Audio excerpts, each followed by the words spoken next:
fui profesor también de su universidad allá en Ubaté, por allá en el año 2004. Profesor de su profesor, Roberto Gómez, aquí en Bogotá, en la Universidad de Lozano, y docente en la parte contable desde el año 1979. Y voy a hablarles algo sobre lo que es la relación que tiene la contabilidad colombiana, las normas nacionales, con las normas internacionales. Toda la vida nosotros en contabilidad hemos tratado unos temas y se van a seguir trabajando en las normas internacionales. Nosotros trabajamos unos elementos y siempre que hablamos de los elementos de los estados financieros hacemos referencia a los activos, a los pasivos, al patrimonio, a los ingresos, a los gastos. Exactamente igual, en las normas internacionales se manejan de la misma manera. La definición de pronto cambia en algunos casos, por ejemplo en el caso de los activos. Nosotros estamos acostumbrados a hablar de activos son bienes y derechos apreciables en dinero, tangibles o intangibles de propiedad de una empresa. En las normas internacionales todo es cierto, menos la propiedad. Los activos son los bienes que la empresa controle. Si no los puede controlar y si esos bienes no le pueden prestar un beneficio futuro, pues no se pueden clasificar como activos. Así se ante la empresa, pero si no hay control y no hay beneficio futuro, no está manejando esa parte. Nosotros siempre manejamos en contabilidad unos principios. En el decreto 2649 hay unos capítulos, unos artículos, unas normas básicas y unas normas técnicas. En las normas internacionales igual. Nosotros clasificamos los activos, por ejemplo, en el activo disponible. En las normas internacionales, el hecho de que nosotros estemos trabajando con normas internacionales no quiere decir que eso sea nuevo. Las empresas van a tener depositados sus dineros en las cuentas corrientes, en las cuentas de ahorro. O sea que van a seguir existiendo las cuentas de caja, bancos, cuentas de ahorro, etc. Las empresas van a seguir invirtiendo y van a seguir invirtiendo en títulos. Luego, el manejo de las acciones, de los bonos, de los certificados, pues es lo mismo. O sea, nosotros tenemos ya acostumbrados en el 2649 y 2650 a tener ese tipo de cuentas. Las empresas van a tener los mismos contratos con sus empleados, van a tener las mismas obligaciones con los trabajadores, las empresas van a tener clientes, van a tener proveedores, a los clientes se les venden, a los proveedores se les compran y seguimos manejando de la misma manera. Nosotros hemos venido acostumbrados a manejar un decreto 2650 que es un plan único de cuentas. No piensen que eso desaparece totalmente. Desaparecen los códigos de las cuentas donde se dice maneja de caja 1105 o el tipo de transporte 1540, el código. Pero las cuentas, el nombre, los vehículos, los mobiliarios, los vehículos, los terrenos, los edificios siguen funcionando. Entonces, no piensen ustedes como en no estudiar contabilidad, porque eso se va a acabar. Que lo que viene es nuevo, entonces mejor no aprender. Todo está. Las normas internacionales vienen desde el año 1973. El 2649 y 50 en el 93. Cuando salió el 2649 y 50, llevábamos ya 20 años de normas internacionales. Y esos decretos tienen normas internacionales. No sino leerlos con atención y ustedes van a encontrar exactamente lo mismo. Nosotros en contabilidad manejamos, por ejemplo, en el caso de los inventarios, unos sistemas de registro y unos métodos de evaluación. Eso no desaparece con las normas internacionales. Vamos a seguir manejando que los primeros en entrar son los primeros en salir, que hay costos promedio, que hay bienes que se deben manejar con una identificación específica. Pues sigue. Las propiedades, planta y equipo, lo mismo. Vamos a tener la misma cantidad. Las empresas, por solo hecho de entrar a trabajar con normas internacionales, no van a acabar con todos sus activos. siguen trabajando. Hay unos métodos que se van a utilizar para poder distribuir el costo de las propiedades de planta de equipo durante los periodos en los cuales la utilicen. Entonces, de pronto cambia. Nosotros estamos acostumbrados a decir que hay un método que se llama línea recta, perdón. Normas internacionales dicen método lineal, pero es lo mismo. Hay unos métodos acelerados en 2649, sumas de los dígitos, datos decrecientes. Allá igual, siguen los mismos. Las vidas útiles. Ahí hay un error desde el año 1987, el gobierno de Alfonso López le dio por sacar un decreto, el 187, donde se concedía como vida útil probable de los bienes inmuebles 20 años. Y todo el mundo pone en cuenta y se hacen echar los contadores, porque el edificio tiene que tener 20 años de vida útil. Se supone que realmente años para los contadores hay que demolerlos. Que un vehículo tiene una vida útil de 5 años. Eso es falso. Vehículo, ustedes que los conocen, más allá en Guaré, con el problema, gente que tiene hace 30 años un vehículo, a ustedes no lo dejan satanizar porque todavía funciona. Pero si van a la universidad, ustedes sí se hacen echar del impuesto porque le cambia la vida útil del vehículo que no sea diferente a 5 años. Los edificios pueden tener 100 años o más de vida útil. Los vehículos pueden ser vehículos comerciales, particulares e industriales. Es que la vida útil se lo debe asignar en la empresa de acuerdo a las condiciones bajo las cuales lo va a utilizar. Una empresa, por ejemplo, que fabrica vehículos puede tener 80 vehículos del mismo motor, del mismo modelo, y uno los compra para un colegio, otro los compra para una empresa transportadora, el expreso bolivariano. Pero la vida útil él no va a hacer lo mismo. Mientras el colegio lo va a utilizar 2 turnos por la mañana a recoger los niños y por la tarde a llevarlos, el expreso bolivariano va a trabajar 24 horas en un vehículo de esos. Pero para una entidad, la vida útil va a ser de 30, 40 años, y para los otros, los 3 años lo están vendiendo y lo están comprando las empresas de turismo, porque si los directores de vehículos están muy nuevos. Entonces, siguen estudiando las mismas normas internacionales y las mismas normas nacionales. Eso se sigue trabajando. Entre otras cosas, las normas plenas apenas van a comenzar.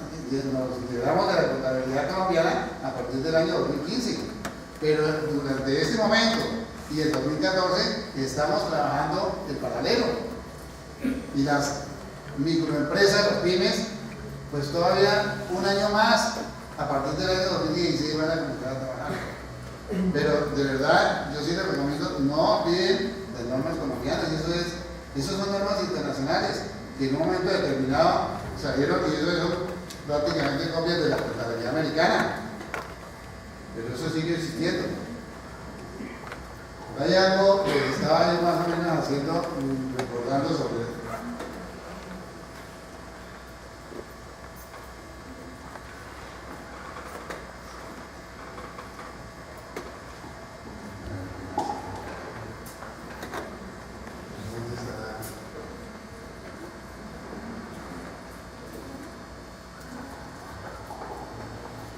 los pasivos iguales, nosotros los seguimos manejando como deudas.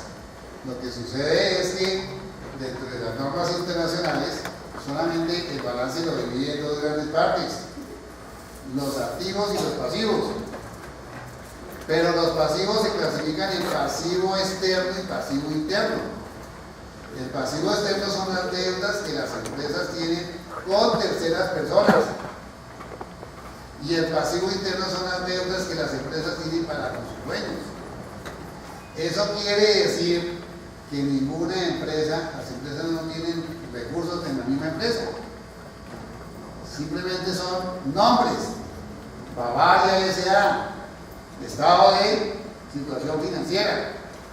Y ninguno de los activos son de Bavaria. Esos son o de personas ajenas o de los dueños. Entonces, ustedes dentro de la parte de los pasivos se ve exactamente cuáles son de origen interno y cuáles son de origen externo. Esos de origen interno es el manejo del patrimonio. el capital social, los aportes de los socios y las utilidades que se van generando y se van reteniendo para mantener el patrimonio. De pronto ustedes ya saben que el estado de resultados, el resumen forma parte del balance. El resumen del estado de resultados va al balance. Nosotros tenemos un balance, un estado de resultados, donde tenemos una cantidad de ingresos, costos y gastos. Pero esos ingresos, costos y gastos son unas cuentas temporales y lo deben entender ustedes. ¿Cuál es el término de duración de esas cuentas? Nacen el 1 de enero y el 31 de diciembre se están cancelando. ¿Y qué se hace cuando se hacen esas cancelaciones? Simplemente lo que nos interesa, y a la contabilidad lo mismo, y a las normas internacionales, ¿cuál es el resultado? Porque ese resultado se va a llevar allá al balance, allá en la parte del patrimonio. Por eso nosotros estamos comentando ahí que la diferencia entre esos activos y esos pasivos es lo que nos va a originar el patrimonio. Es un valor residual, pero en ese valor residual estarán incluidos todos los resultados. Sí, el patrimonio, tanto para las normas nacionales como para las normas internacionales, es un valor residual. Simplemente la diferencia entre los bienes y las obligaciones. En el caso de las normas nacionales, nosotros manejamos una cantidad de cuentas y las normas nacionales, por ejemplo, en el caso de las inversiones, dicen que las inversiones en acciones se deben contabilizar por el valor nominal. Y se habla de un costo histórico. Y que las diferencias que se presenten posteriormente se deben contabilizar en cuentas aparte, en provisiones o en valorizaciones. Las normas internacionales no hablan de eso. Simplemente que si los activos pierden un valor, se les debe reconocer un deterioro. Pero eso no nos debe asustar, porque es lo mismo que nosotros veníamos reconociendo como provisiones. La provisión es un menor valor. La norma internacional ya no lo reconoce como provisión, sino un deterioro. De eso se habla. Y hay una norma especial dedicada al entendimiento del deterioro. Nosotros en las normas colombianas, cuando las inversiones se cotizan en bolsa y el valor es mayor del que nos costó, simplemente lo estamos registrando como una valorización. En la norma colombiana. La norma internacional no. Simplemente porque nosotros las valorizaciones las reconocemos como unas utilidades no realizadas que debemos llevar al patrimonio. Entonces, registramos la valorización y la contrapartida dentro del superávit por valorizaciones. Por ser utilidad no realizada no la pagamos por el estado de resultados. Las normas internacionales no lo permiten. La valorización de esas será mayor valor de los activos y la contrapartida a superávit por revaluación. Las normas internacionales no reconocen gastos pagados por anticipado ni ingresos recibidos por anticipado. Nosotros sí, las normas internacionales no. Los gastos se deben reconocer en el mismo momento en que se pagan, lo mismo que los ingresos. Pero no son muchos los cambios que nosotros vamos a encontrar en la parte contable. Ustedes ven más o menos. Cuando nosotros hablamos de estándares, es que lo que se pretende es que todo el mundo hable el mismo idioma. Por eso en el mundo entero, todo el mundo quiere cuál será el idioma con el que mejor nos entendemos todo el mundo. El inglés. Y todo el mundo quiere hablar inglés. Que si ustedes de pronto quieren hablar para estos aparatos un CD, ustedes ya se los imaginan y en el mundo entero es igual. Todo se ha estandarizado. Imagínense en una hamburguesa, igual como se le imaginan acá en China es lo mismo. Todos son estándares.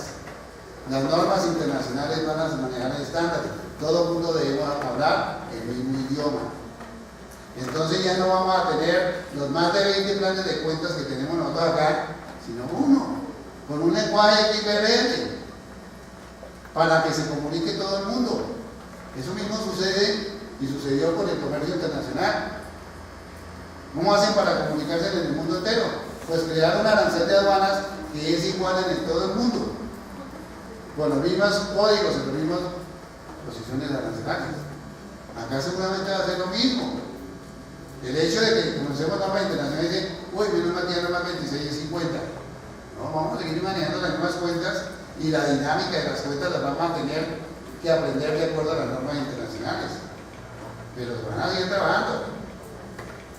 Entonces, uno, por ejemplo, con tanto tiempo trabajando en la parte contable y comenzando a trabajar con la norma internacional, pues lo que le obliga a uno es a entenderlas. Las normas nacionales hay que entenderlas para poder trabajar las normas internacionales.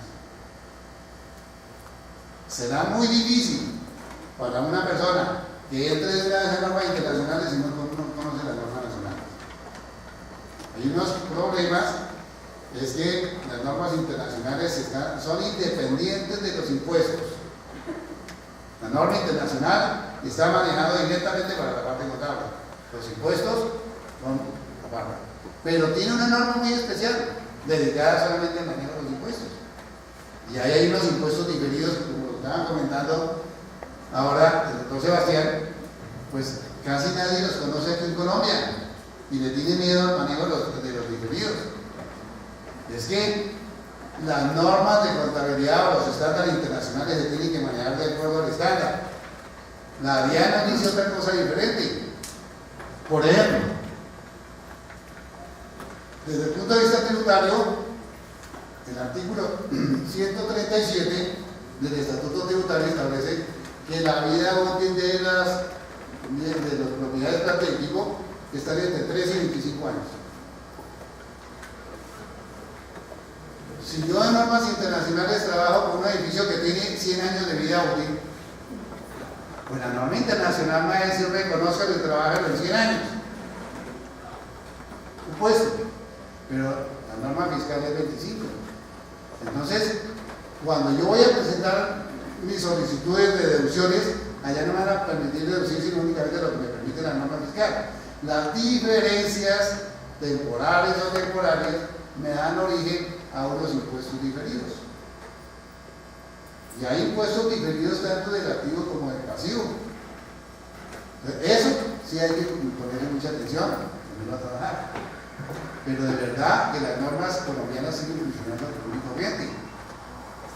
Las cuentas siguen funcionando. Las obligaciones que las empresas tienen con sus trabajadores van a seguir cumpliendo. Las vidas útiles sí desaparecieron, incluso en el 2649, en el artículo 64 sobre propiedad planta y equipo, allá no se habla de vidas útiles de 5, ni de 10, ni de 20, sino que la vida útil la tiene que darle la empresa, de acuerdo a las condiciones bajo las cuales lo va a utilizar. Ahora, ¿cómo va a utilizar esos activos? Pues de esa misma manera como lo va a utilizar, debe escoger el método. Porque todo el mundo dice, no, pues escojamos el más fácil. ¿Y cuál es? El de línea recta. No, en normas internacionales no puede ser así. Cada activo, dependiendo como yo lo estoy utilizando, pues me va a tener un método que es el apropiado. Si yo compro un activo que rápidamente se me vuelve obsoleto, pues hay un método expreso para ese, que es el de reducción de saldos. Las normas internacionales hablan sobre un valor residual, las normas nacionales hablan de un valor de salvamento, pero rara vez en Colombia se utiliza ese valor de salvamento. La norma internacional sí hace énfasis en que la empresa debe calcular ese valor residual. Una vez cuando termine de apreciar su activo, ¿por qué valor queda ese activo? Y se maneja esos conceptos de valor residual.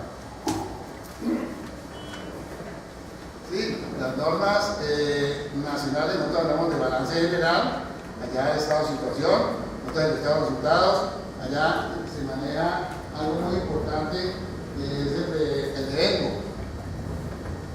Bueno, acá también nosotros hablamos de causación, pero allá es sobre el terreno de manera relacionada con ese estado financiero.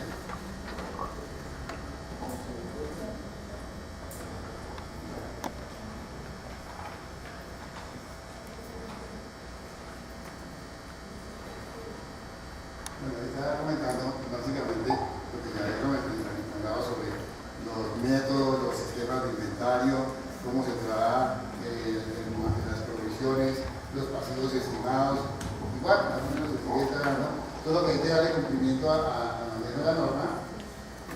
Y lo único que se le recomienda es que nos enamoremos más de nuestra profesión contable. Tenemos un tiempo para preguntas. Muchas gracias.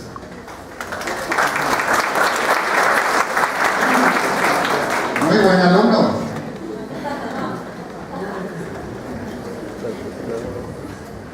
¿Cómo les ha parecido? ¿Sí? Pues ahora sí están entendiendo por qué la exigencia.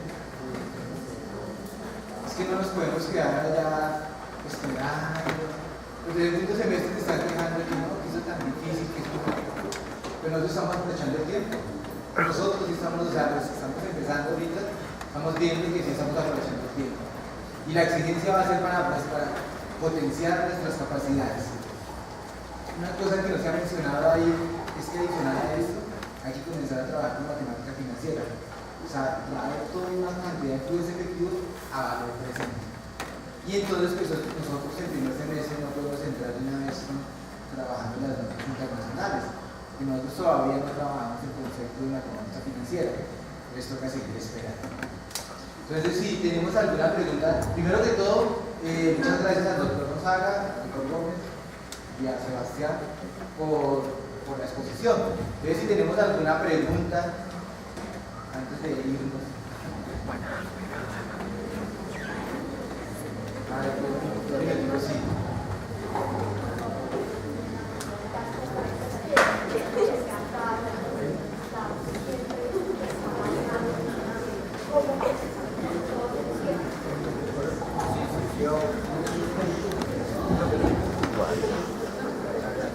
Buenas tardes. En las diferentes conferencias que yo he ido siempre han enfocado cómo presentar los estados financieros, comparar la norma la pública con la privada. Pero lo que no he tenido la oportunidad es que alguien me explique cómo llego a tomar esos datos, cómo voy a alimentar esa información para poder tomarla y así poder digamos, elaborar el estado financiero, ya sea el balance, ya sea el estado de resultados o los otros estados financieros. No he podido que alguien me pueda direccionar esa pequeña labor que tengo.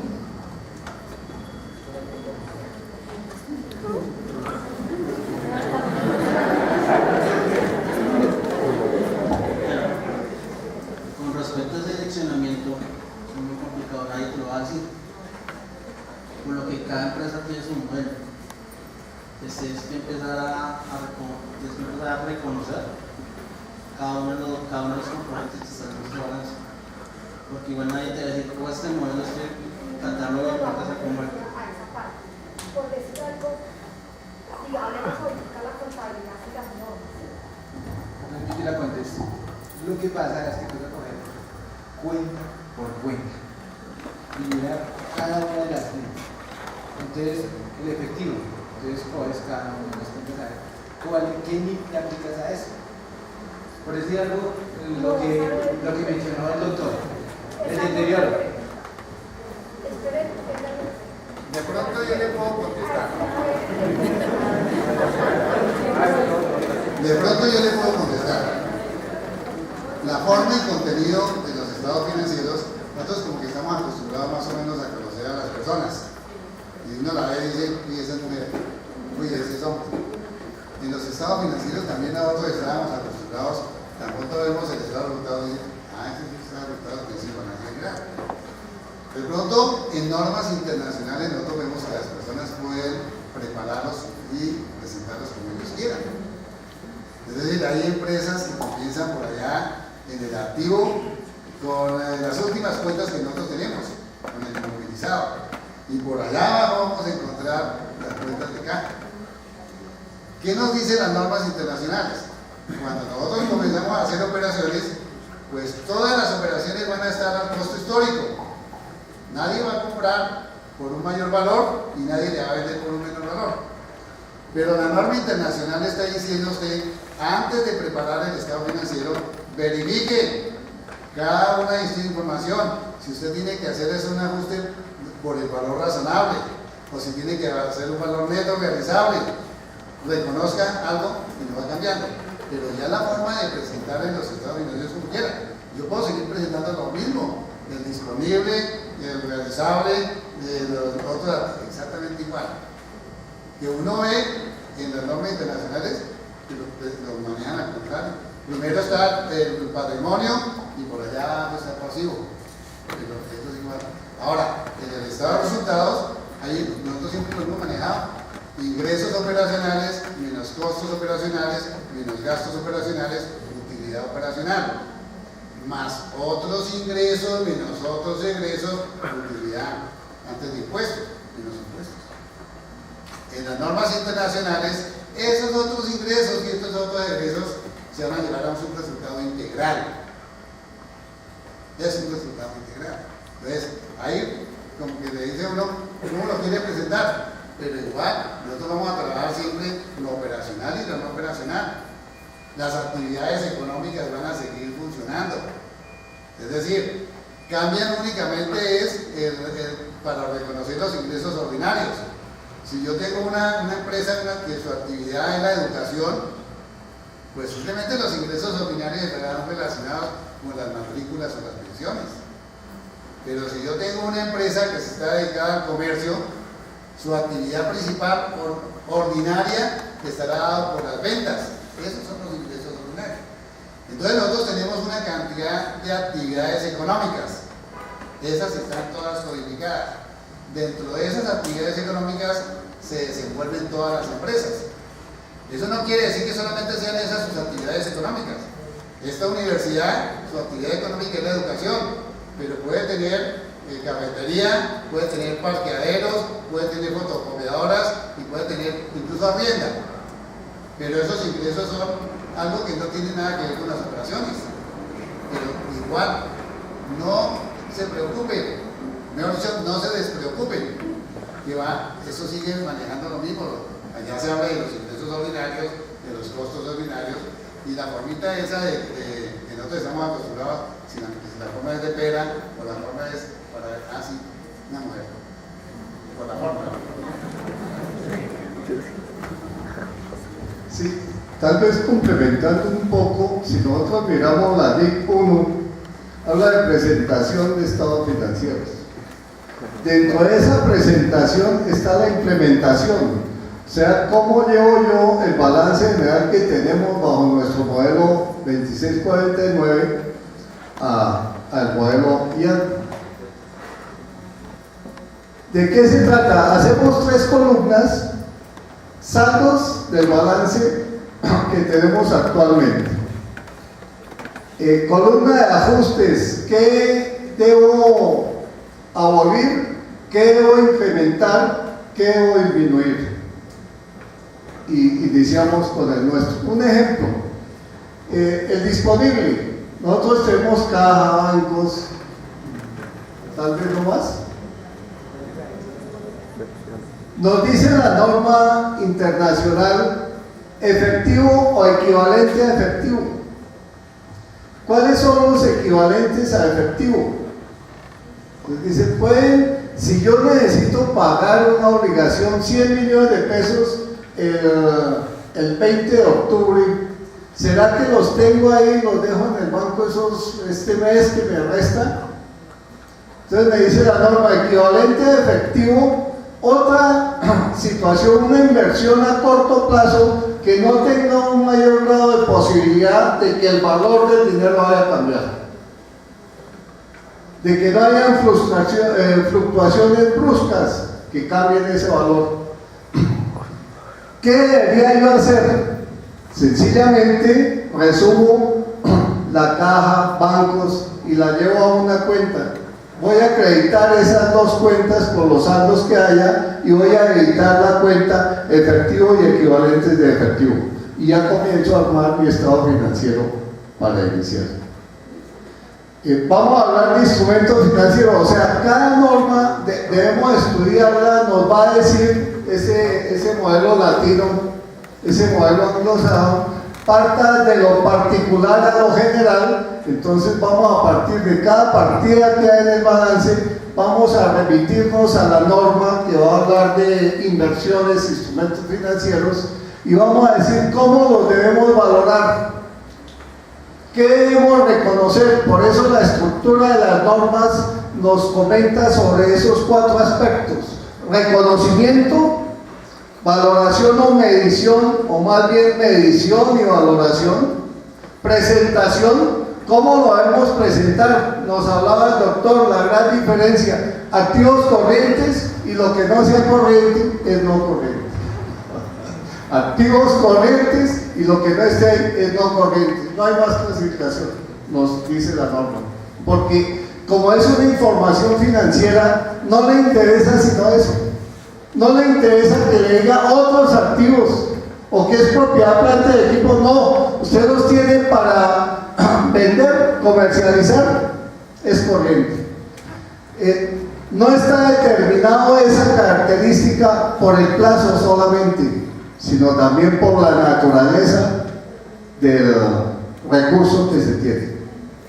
Si yo no tengo, imagínense que tengo esta bodega inmensa, aquí está trabajando mi fábrica, será un activo no corriente, pero progreso de tal manera que hice otra bodega supremamente grande, 10 pisos, y dejo esta ¿para qué? Para arrendamiento.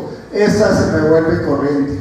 ¿Por qué? Porque va a producir dinero, o sea que va a tener que presentarse una reclasificación, y lo que figuraba como activos fijos, propiedad, planta de equipo, va a pasar a otra parte que se llama propiedades de inversión.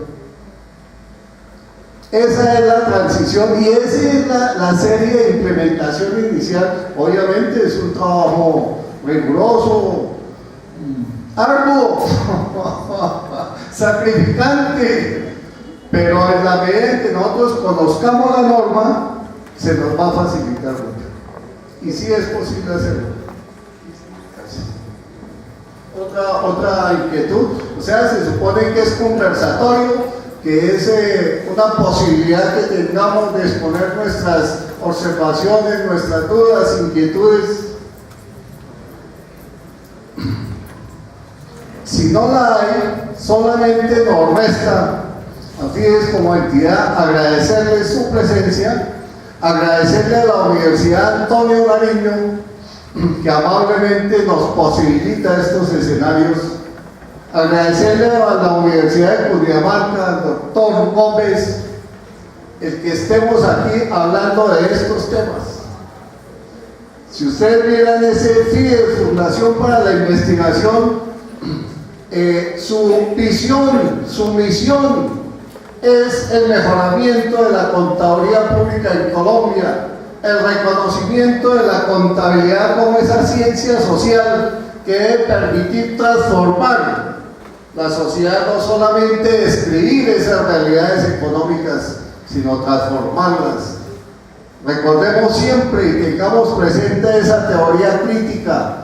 Es Enrique Dussel hablando: no solamente se conoce para describir ese conocimiento, sino hay que proponer cómo transformar esas situaciones que estamos conociendo. Esa es la intencionalidad, y por eso les agradecemos tremendamente. Agradecemos aquí a nuestro logístico que ha permitido el uso de todos estos aparatos. Es una parte integral de FIDES. Él es contador público de la Universidad Piloto de Colombia, un estudioso tremendo de la tecnología. Muchas gracias y muy amables.